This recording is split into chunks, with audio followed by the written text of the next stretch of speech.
Welcome to the Brothers and Friends podcast show. We are here in the building. Oh, yeah. Yes, we are. I believe we are. What's up, Gary? What's going on with you, everybody? What up, Fred? Yo, Freddie T in the place to be. What's going on, Chris? Yo, what's up? Happy to see everyone. Happy to be seen. And in light of mental health awareness, if you're happy and you know it, it's probably your meds.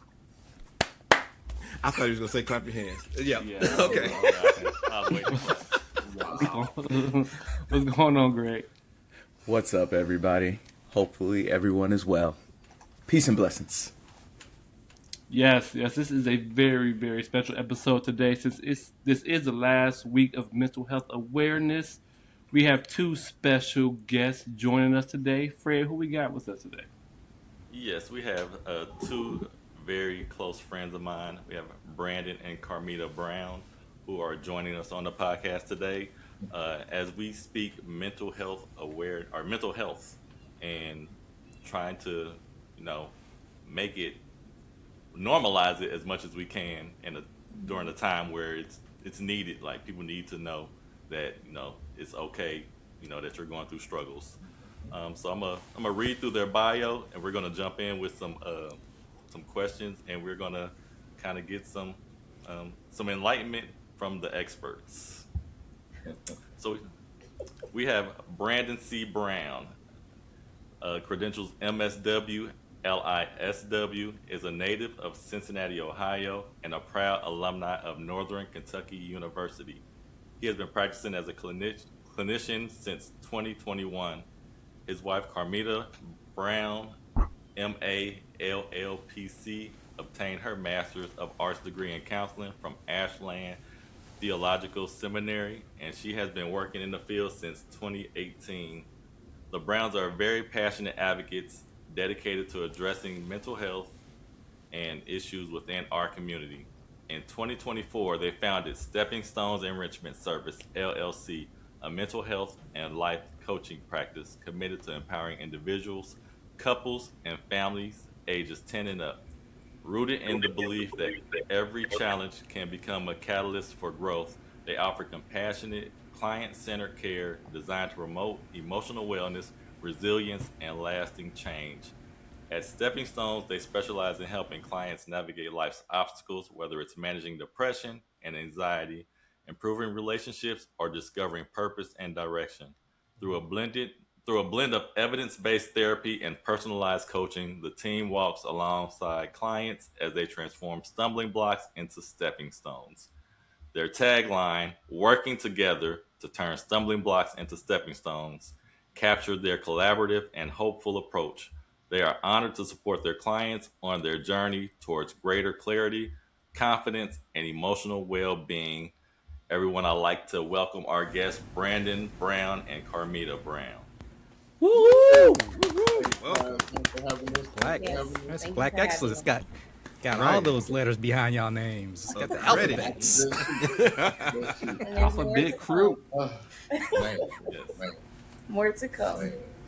Yeah, so we're going to jump right in. And Greg, go ahead and say what's on your mind. So, a lot of us grew up hearing things like just be strong or just pray about it and God will take care of it, or keep family business in the house. And at the same time, studies show only about 1 in 3 Black adults who need mental health care actually receive it. So why do you think therapy is still important? And what would you say to Black people who feel like therapy just isn't for them?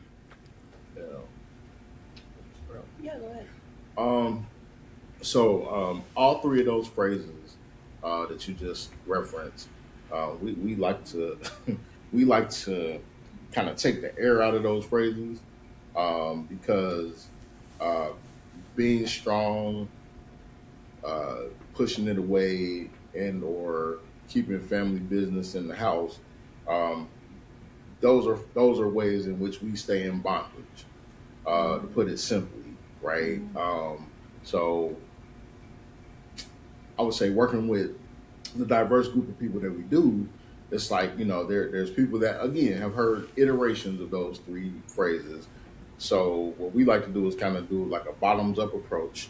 Say, hey, okay, there's nothing wrong with praying about a circumstance. Absolutely. But what if the situation happened while you was in church, right? What if that's the cause of your trauma? Being strong. Hey, nothing wrong with having strength. But if being strong leads you to believe that I have to do this all by myself, then there again, that becomes maladaptive. And then pushing it away or pushing it down, that again leads to even more of a problem, because if I push it down and I keep it locked inside, there's this analogy that I gave one of my clients a couple of days ago. I said, hey, I'm like, just imagine if you have like critters in your house. If you got like squirrels in your attic or raccoons and you lock them in, eventually they will burrow through the walls. And one morning you'll wake up and you'll go in your kitchen for a snack, and you got a raccoon in there eating from your trash can. No, Because you haven't called the proper individuals in to help attack the problem. So again, those three statements, we hear them, we know they exist, but we call them what they are, which are lies. So that's my perspective on that. Yeah, for sure. The only other thing I guess I would add is it only perpetuates the problem. And so the same individuals that have been telling us, oh, push it down, pray it away, keep it in the house, those are the same people that have done the same thing and it hasn't served them well, right? And so that's why we have things that are being repeated within our communities. And I say communities because it's wide ranging, right? It's not just necessarily the African American community. For some, it's a community of people that like live or have different socioeconomic backgrounds, right? Yep. So those are different communities, even within Black community, even Right. within the Black community or communities of color, right? And just in general. So the concept of just pushing it down and or sweeping it under the rug, eventually, if you sweep everything, I like to tell I use it a lot with families because everybody understands it from children to adults. If you take everything, all the trash in your house, and you just sweep it under the rug, you just keep sweeping it under the rug, eventually you're going to trip over it. And so that's what happens when we, to Brandon's point, don't properly take care of things. We just push it down, we just sweep it under the rug.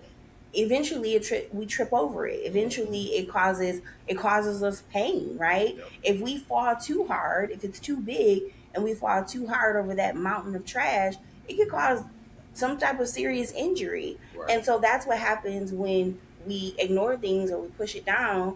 We don't address it. If we had an actual broken bone, we would go take care of it. If we have actual pain, if we have difficult feelings, feelings that are difficult to talk about, I should say, we should talk about it. And we should normalize and we should remove the stigma associated with sharing thoughts and feelings, because that's all therapy is. It's a conversation. Literally, I'm using the same computer that I talk to my clients on. We're using a different system, but we do the same thing, and it's just a conversation. So, yeah. Yeah, there's definitely a stigma around mental health and in the Black community. And we deal with generational trauma. So like to think that we can just handle that and keep that in the house is already just holding us back. Research also shows Black adults are far more likely to experience barriers to mental health treatment and are less likely to have access to care. In your experience, what are some of the biggest misconceptions keeping people out of therapy, and how do we start changing that conversation? So I think prior to becoming a clinician, so I'm a social worker by trade. So prior to becoming a social worker, my only image of a social worker was a Caucasian female, usually older, coming to take someone's kids. This was stuff I saw on TV, and it was stuff that I heard about in real life. So that was my perception. So I think in the same way, if you go back to, going back to the 80s and earlier, your visual about a therapist, it was usually a psychiatrist, and somebody is laying on the couch, right? Mhm. Which that also denoted that you have to have money to go pay for this person so you can lay on their nice leather couch, right?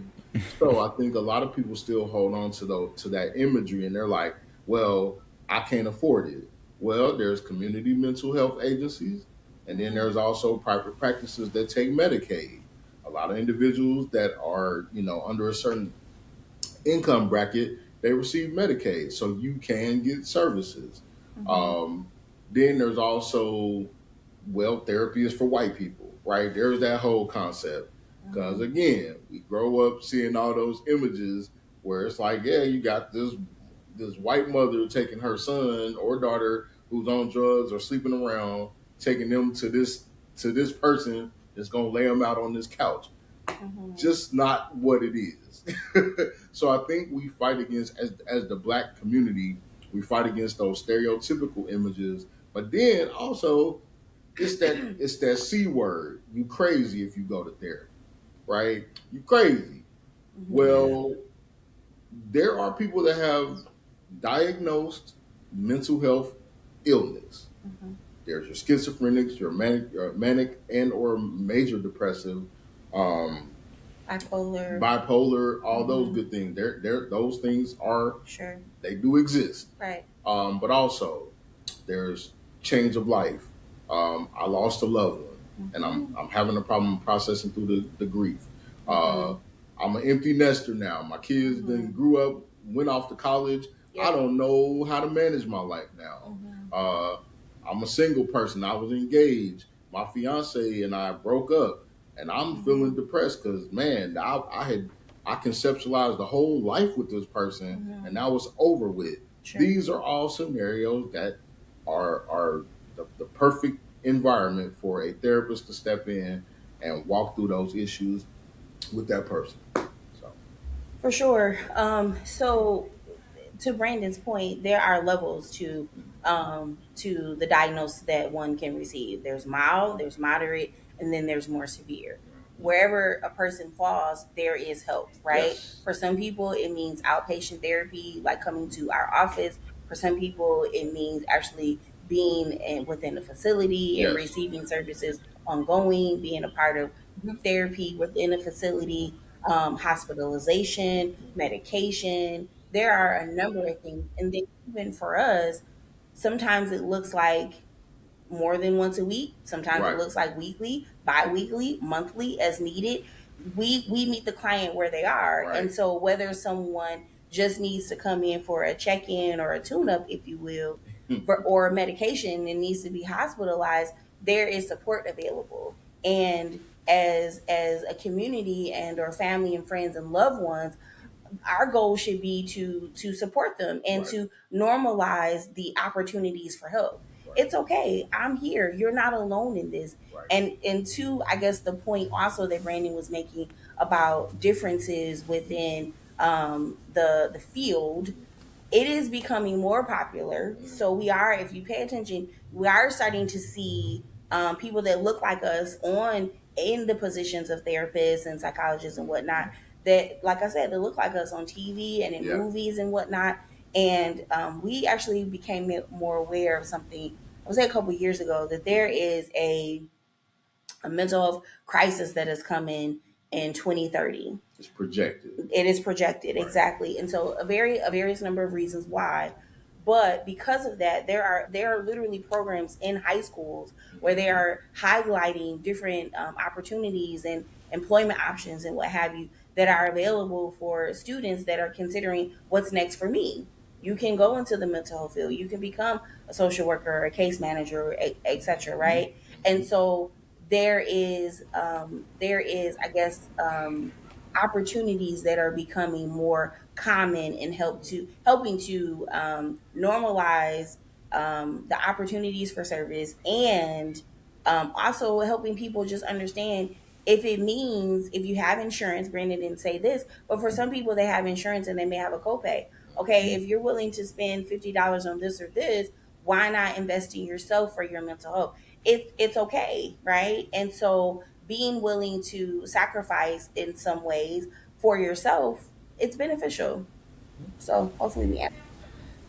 So two things that y'all kind of said too was, one was somebody that looked like me, in order to go get help. Another was the trash analogy, because the way it was told to me was kind of like when you first set a bag of trash out, nobody notices it. Then next thing you know, you walk past and somebody says, something smells.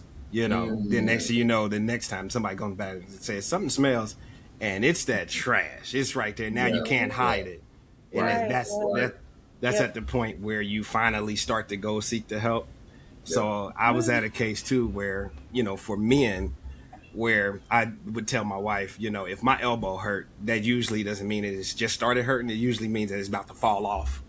So I was in the position where I was just at a point where I was about to crash out. So, and I don't know what made me actually loosen up, but you know what?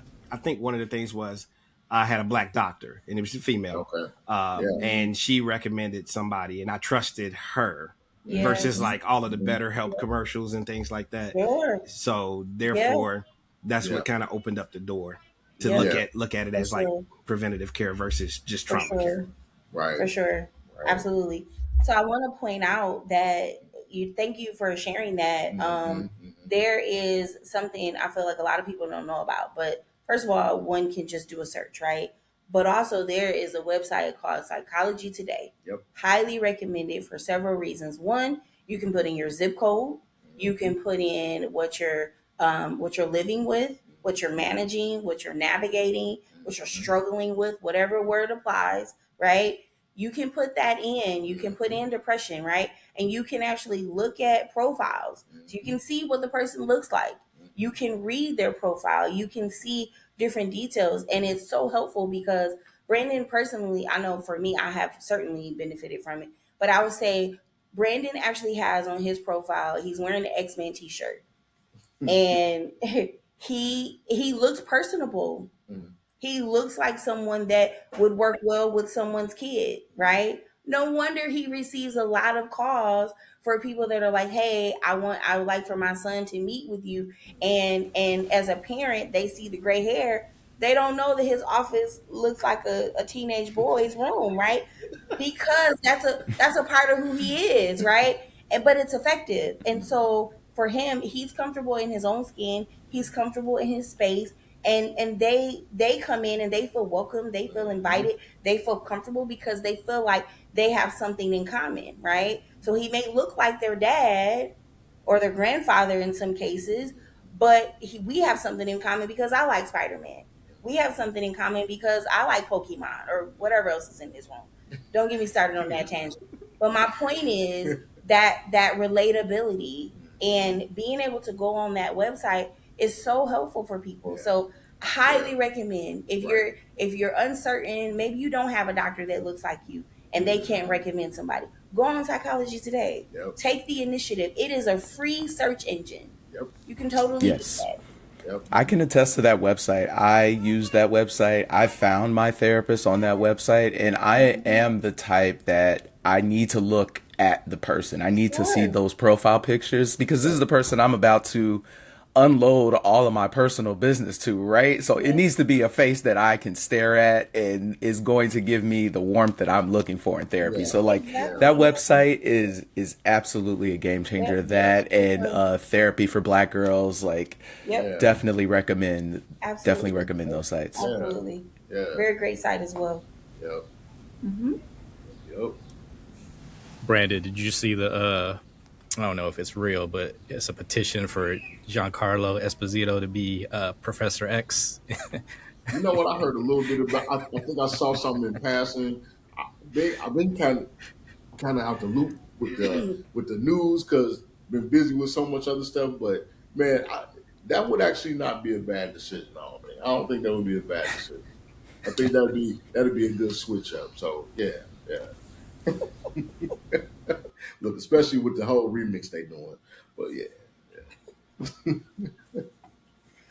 Oh man. Is it on me, Greg? You done with your questions? Yeah. All right. Man, I'm loving these conversations. This is like this is what the people need. So yeah, so I'm a for mine I'm gonna shift gears a little bit. I have my own business, so I thought it would be kind of cool for me to come up with some based on like employer employee Right. situations. Yeah. So my first question is, how do we handle the ripple effect on team morale when an employee's mental health crisis requires others to temporarily absorb their workload? Mhm. You want me to start? Yeah. Okay. So when I saw this question, I thought it was a great question, just like all of them. I really do think you guys came up with some really great and thought provoking questions. Yes. But it's so different, and it's not a common question that we get, right? So thank you for that. Yep. I want to point out that if someone has a mental health crisis, okay, they had a mental health crisis, right?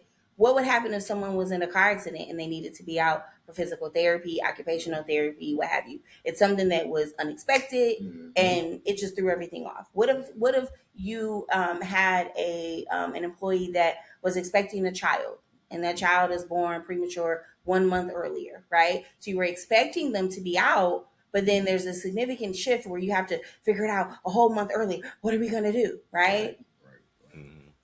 Have a plan in place. One, two.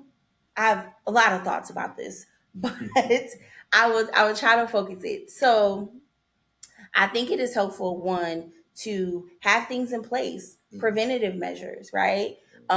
We have a lot of employers offer vacation days, sick days. Actually, put in the contract and make it a part of the employee's benefit package where there are mental health days, and whatever that looks like, shift it where if it's a couple of days, and be honest, communicate what's going on. We recognize the need for this. It's not necessarily realistic for us to offer a week off, but we're going to start with 3 days and we're going to see what that looks like and really try to make sure that we are providing this this option for you guys, right? If you just need a mental health day, right? And so even as far as sharing the workload, one of the things that employers can do, managers, supervisors, is have healthy and effective communication before the crisis happens, right? So you know what's going on with your team members. You can kind of see things happening. If you see that they're being more overwhelmed or stressed out with recent changes within the job, or maybe something going on at home, being proactive. Hey, do you need to take a break? Hey, I see you have quite a bit of time accrued. Maybe you should take some time off. I'm not forcing it. I'm letting you know that it's an option because I value you as a team player, and I see that it seems like you're a little more stressed out. You're coming to work a little bit later. I don't know if it's here. I don't know if it's at home, but I want you to know that you have support in me. One. Two, as a supervisor and as somebody that has been an employee for a number of years, be an active participant in the solution. Don't put more work on the other employees and cause them to be stressed out. Have a real conversation. Bring the team in. Y'all want to meet about some of everything else. Have everybody come in when something shifts. Not just a mental health crisis. So-and-so having their baby early. So-and-so being in a car accident. Hey team, let's meet and see how we can all work together to get this work done. And when I say all, meaning a person or people in management, right? Sometimes you have to push up your sleeves and get work done. And I think that will help alleviate stress for the people that are left behind, to help, take on more work, to not feel overwhelmed. And like I said, it can happen as far as preventative measures. My manager or my supervisor is a team player. If something happens, I know that they're going to push up their sleeves and they're going to try to help us, and they're going to get things done. They're going to check in midway after they give us this workload. Hey, how's it going? Is there anything you need me to take over? Can I help in any way? Do you need an extra 15-minute break just to kind of reset? I know it's a lot.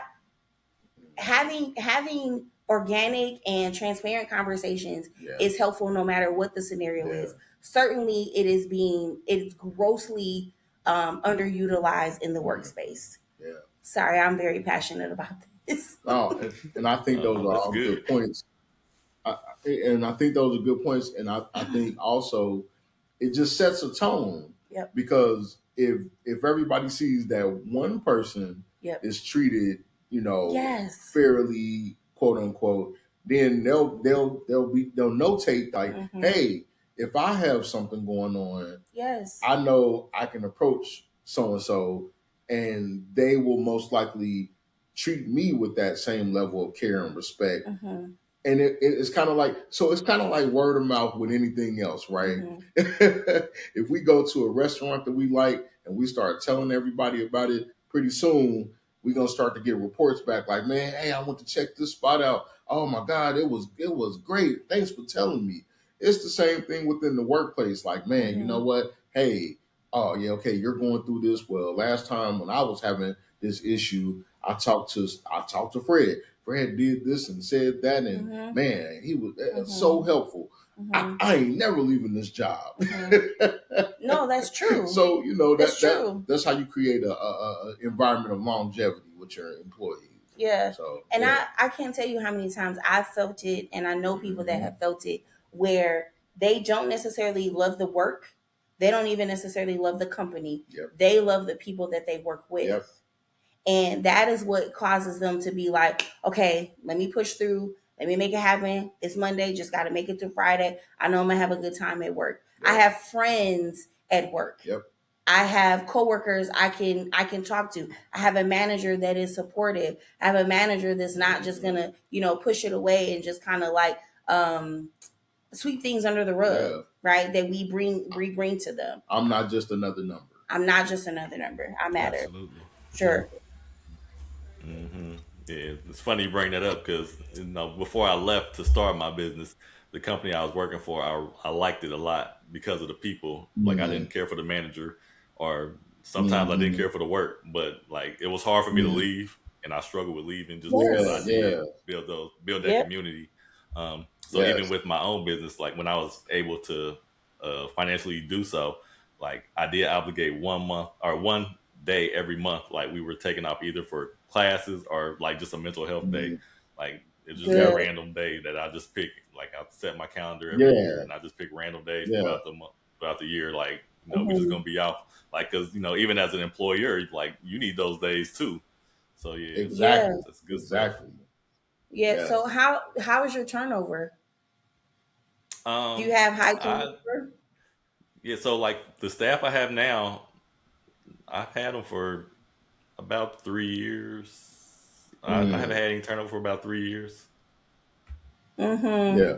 So Which is not I mean, I know common. some turnovers. Yeah, some turnovers coming soon because I know people are actually moving out of the out of the city. Yeah. Yeah. So Right. yeah, but But that's not common. My mom had a daycare for 8 years. My sister and my sister-in-law, they both have worked at centers, and one currently works at a center. And high turnover is very common in that industry. So the fact that you have a business that has been thriving, and you have people that stay 3 years plus, that's a big deal. Yeah.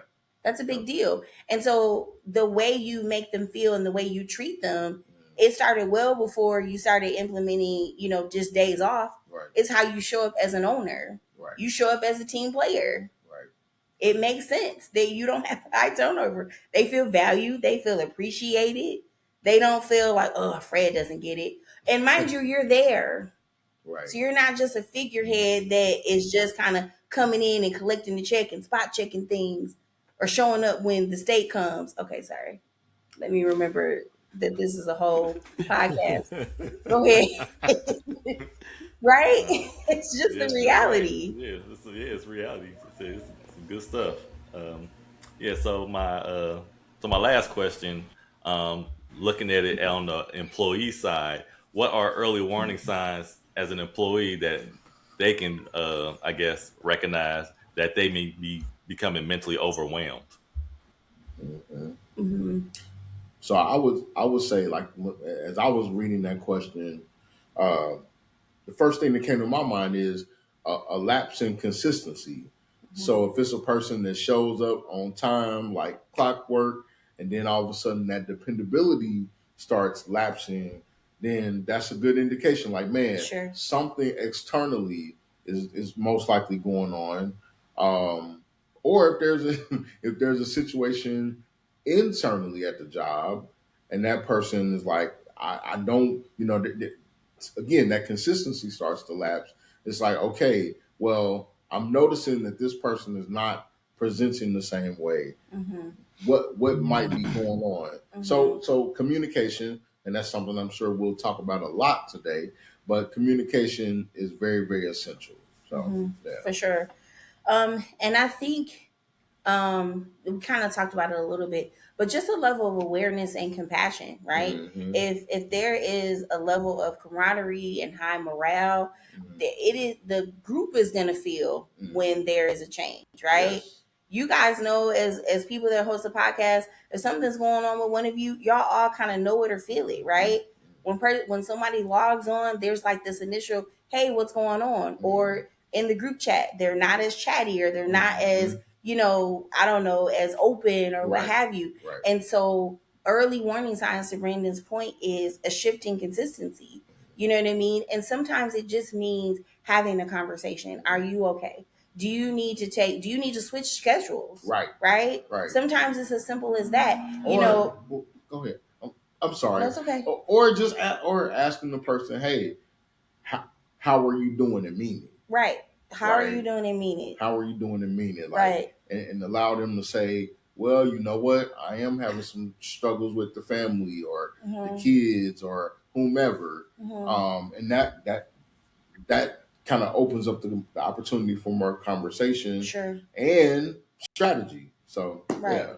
And I mean, we're not necessarily saying that, employees or peers or even employers should be solutionists, but sometimes it's helpful just to know that Just to you know. have Mhm. you have support, right? And so, to Brandon's point, sometimes you can offer something for someone to consider. Hey, if transportation is an issue, are you able to maybe get a ride with so and so? I know y'all normally have lunch together. You guys seem pretty cool. Do you think that that's maybe an option? Is there something that we can do, right? Because sometimes people don't even think that they have the power to speak up for themselves and say, hey, it really would help me and my family if I could switch schedules. Right. Or if I could come in half an hour later and leave a half an hour later. That's a simple thing. Right. And so that may not necessarily always be the case, but sometimes just being able to talk to somebody and maybe figure out if there is something that can happen. And sometimes it means, I understand that this is stressful. Maybe it's a promotion, it's something great, but it's stressful for them. You know what? I actually, as someone in management, I experience a lot of stress too. You know what I do? I go see a therapist. Yeah. I do some things for self-care, literally looking for ways to highlight some of their options. You know what I mean? There may not necessarily be anything you can do within the company, but you can highlight some of their options outside of the company even. So yeah.